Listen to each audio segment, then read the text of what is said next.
Our top story, ladies and gentlemen, and this is the political race in the United States in the run-up to the presidential elections. Donald Trump leads Joe Biden by 10 points, according to a new poll by the Washington Post and ABC News. According to this new poll, U.S. President Joe Biden is trailing behind his predecessor in a hypothetical November 2024 match. Trump has edged out Biden by 51 to 42 in a head-to-head match.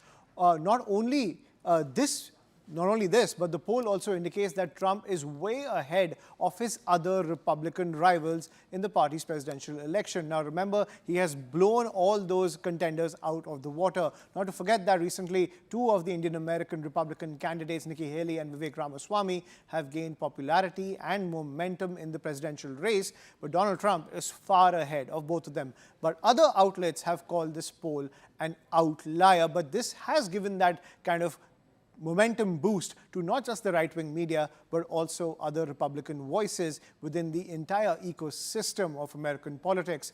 But to decode all of this, I'm joined by author and journalist Ray Locker on the broadcast. Thank you, Mr. Locker, for joining us on CNN News 18 and News 18 Global. This bulletin, as we try to decode the entire political dynamics surrounding the U.S. presidential elections, do you think this new poll that has caused such a flurry in the United States, is a fresh indicator of a political shift? No, I don't think so. I think the poll is flawed. I mean, when you look at the internal numbers, not just the top line, the 52-42 spread, but the internal numbers, Trump leading by 20 points among voters younger than 35 years old, that's just not real. I mean, he lost those voters by at least 30 percentage points the last time around. And there are a number of instances like that that make you wonder about the poll itself. And even the Post called it a poll an outlier among other polls. So the question is, why did they release it? Well, probably because they knew that people would find out that they had a poll that they didn't release, and that would be even more controversial. So polls are a snapshot in time. They're not a predictor.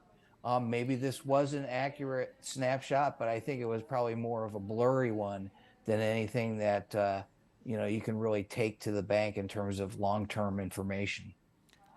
But Mr. Locker, you know how reactive the right-wing media is, and they are running with this poll saying Biden's days are numbered. How do you react to that? Well, I mean, of course they're going to say that, but they say all sorts of things that aren't true. Look, if I was in the same position, I'd say the same thing. I mean, it's a data point, so you have to trumpet it as best you can. I think the poll was done in good faith. I just don't think it's necessarily accurate when you stack it up against other polls. Is Trump rolling to re-election victory, making a comeback despite his legal problems? I don't think so. I mean, he's been indicted, but he hasn't gone to court yet. And there's still a lot of things that have to happen. We have other debates coming up among the Republican primary challengers, and maybe somebody will get some traction. Right now, it doesn't look likely, but it's possible. Let's shift focus to the other part of this poll. Now, Trump is way ahead of other Republican contenders. He's like miles ahead of not just the ones who were part of his administration, but even the ones who are trying to oust him from at the helm of the MAGA base, because they themselves want to lead that entire movement. Why do you think many are still in the fight? Visibility for a future race, maybe. I mean, maybe they're playing a long game. I really don't know what they're doing. You're running for the nomination against somebody who has never won the majority of the popular vote in the 2 times he's run for president. He's vulnerable. When Mitt Romney announced his retirement a week before last, he said nobody likes Donald Trump. They all think he's a joke, and they do. And yet they're running against him and are afraid to say anything negative about him, with the possible exception of Chris Christie. And so, I mean, I don't know how you do that. They're hoping that somebody else is going to do the work for them, that the legal challenges and all of his legal problems will somehow weaken him so he doesn't, get the nomination. But that just isn't how politics works. You have to take on your opponent. And if you don't, you lose. And so it's really hard to imagine what their strategy is. Right, and Mr. Locker, something of interest over here back home. Vivek Ramaswamy has seen a surge in support in the elections and in all the polls when it comes to fighting for the Republican nomination. But he's pulled his punches when it comes to Donald Trump. And he's also said that he won't accept the vice presidential post if it's offered to him. Do you think he will accept it eventually if push comes to shove, if Donald Trump takes on Joe Biden and he has to pick a running mate? Well, look, if Trump is the nominee and he looks like he has a good chance of being elected president again, anybody is going to take the chance to be his vice president. He's 77 years old. He's almost morbidly obese. He can't be in great shape. Anybody who's looking at the long term thinks the guy might die in office if he gets reelected and I'll be president of the United States. I mean, people think that way. And there's no reason to think that Vivek Ramaswamy isn't thinking that way either.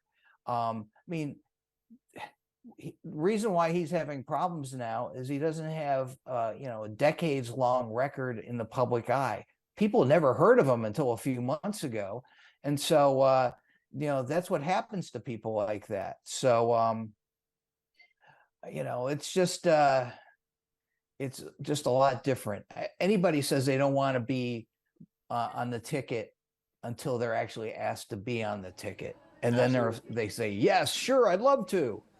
Absolutely. I'm certain he will jump at the chance. My final question, we saw what happened in states like Arizona and Georgia. Do you see moderate Republicans still picking Biden given the legal firestorm and the madness of the MAGA base around Donald Trump? Yes, I read an interesting article in the last couple of days. I believe it was in the New Republic magazine that said, our suburban Republicans, Biden Republicans, basically becoming Democrats now. And I think that's true in a lot of cases.